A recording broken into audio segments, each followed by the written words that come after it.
Global governance के agenda पे और उसके फोर फ्रंट पे पहली दफ़ा ग्लोबल वार्मिंग के सब्जेक्ट ने 1970s में जगह बनाई, जब कोपेनहेगन में एक इंटरनेशनल बल्कि उसको ग्लोबल कॉन्फ्रेंस कहा जाए तो बजा होगा, जिसका उन्वान था द लिमिट्स टू ग्रोथ। जब इंसानी अकल ने इस बात का अदराक कर लिया था कि हम इस सनती तरक्की के ज़रिए we are causing global warming which can impact very adversely to our not only our generations but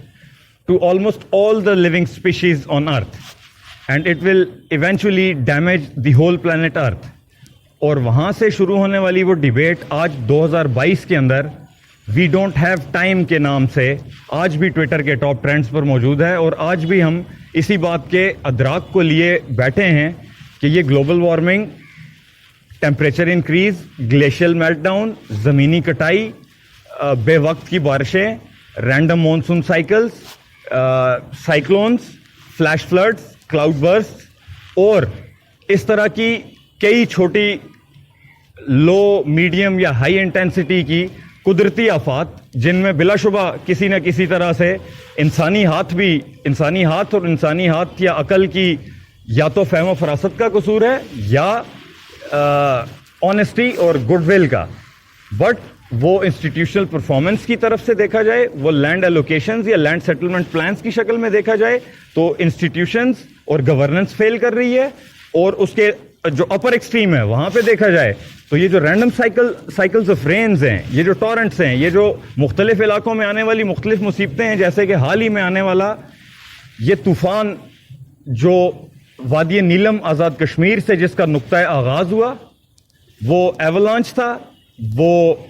एक क्लाउड बर्स्ट के नतीजे में था, और वही पानी हमारे नॉर्थ के एक कोने से बहता आज तकरीबन पूरे सिंध को मुतासर कर चुका है। बलूचिस्तान के 17 से ज़्यादा अजला मुतासर हैं, पंजाब के कई हिस्से उससे मुतासर हैं। हमारे जो वाटर स्टोरेज डैम्स थे या वाटर स्टोरेज कैपेसिटीज थी डिफरेंट जगहों पे, वो सारी तबाह हो चुकी हुई हैं। हमारे लाइवलीहुड्स, हमारे इंफ्रास्ट्रक्चर्स, हमारी जो सोशल डेवलपमेंट है, हमारी एसेंशियल लाइफ सर्विसेज, ये सब इम्पैक्ट हो रही हैं, और इन सब का जो मरकज़ वो महवर है वो इस वक्त ये क्लाइमेटिक फैक्टर्स, इन क्लाइमेटिक फैक्टर्स के नतीजे में होने वाली ग्लोबल वार्मिंग, उसको साइंसी डिबेट में ओजोन लेयर डिप्लीशन के मैदान में रखकर तोला जाए या फूड सिक्योरिटी के मैदान में एग्रीकल्चर या इकोसिस्टम्स की डेवलपमेंट या रीजनरेटिव कैपेसिटी को रिस्टोर करने की सूरत में देखा जाए। हम हर तरफ से घिर चुके हुए हैं, और बिलाशुबा ये इंटरनेशनल डिबेट हम सब की तवज्जो की मुतकाजी है कि हमें इस बात का अदराक हो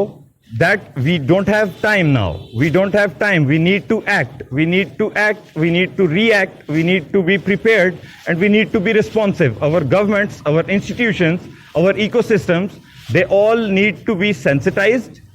and well equipped in a manner that we understand that we do not have to destroy the regenerative capacity of Mother Nature. And by not destroying the regenerative capacity of Mother Nature, by all means, may they be the carbon footprints, the environmental costs, or the cost estimations that advanced world is calculating against each other. All of this is disturbing and destroying our ecological balance, and it has multidimensional and very adverse impacts and factors that would ultimately cause suffocation and destruction of the planet Earth। तो आज जब एक तरफ हम SDGs को मद्देनजर रखते हैं, जब एक तरफ दुनिया बड़े बड़े ग्लोबल इन्वायरमेंटल इम्पैक्ट्स की तरफ जा रही है, जहां पे लोग कॉस्ट एस्टिमेशंस की बात कर रहे हैं, जहां पे इंडस्ट्रियल शेयर्स उन कार्बन एमिशंस के अखराज के ऊपर बहस व मुबाहिसा जारी है, एक ऐसे वक्त के अंदर हमें भी चाहिए कि हम बहैसियत मुआशरा, बहैसियत इंटेलेक्चुअल्स, बहैसियत पॉलिसी कम्युनिटीज, बहैसियत उसातिज़ा, बहैसियत सोशल वर्कर्स, बहैसियत वो हम किसी भी शोबा जिंदगी के अंदर किसी भी मनसब और किसी भी लेवल के ऊपर किसी भी तरह से काम करने वाले बरसरे पैकार मजदूर हों, किसान हों, तालिब इल्म हों, डॉक्टर्स हों, इंजीनियर्स हों, हम सब इससे मुतासर हो रहे हैं। और इस ग्लोबल वार्मिंग से निपटने के लिए या इसको मिटिगेट करने के लिए या climate eco friendly adaptive measures लेने के लिए we all need to collaborate integrate, हम सबको एक दूसरे का हाथ थामने की जरूरत है, हम सबको एक दूसरे को आगाही देने की जरूरत है और हम सबको एक दूसरे के साथ एंगेज करने की जरूरत है, because it is only the nature जिसकी वजह से हम सांस लेते हैं, हमारी जिंदगी, हमारी बका और हमारी इर्तका, ये सब की सब इस मदर नेचर की मरहून मिन्नत है। और उसको साइंसी पैराए में देखते हुए तो हमने बात की, उसको कुरान करीम के अंदर भी खुदा ताला ने 12 मौकों पर इकोलॉजिकल बैलेंस की बात की है। जब खुदा ताला ने रंगों की बात की, मौसमों की बात की, फलों की बात की, मेवों की बात की, चरिंद की, परिंद की और अनवा अकसाम के हशरातुल अर्ज़, जिनको सोचना या जिन पे तहकीक करना आज भी एक मौमा है, किसी भी गर्ज किसी भी तरह से देखा जाए, ये आज के वक्त की एक ग्लोबल नीड है और इसको रिस्पॉन्ड करने के लिए एक ग्लोबल एक्शन ही कारआमद साबित हो सकता है।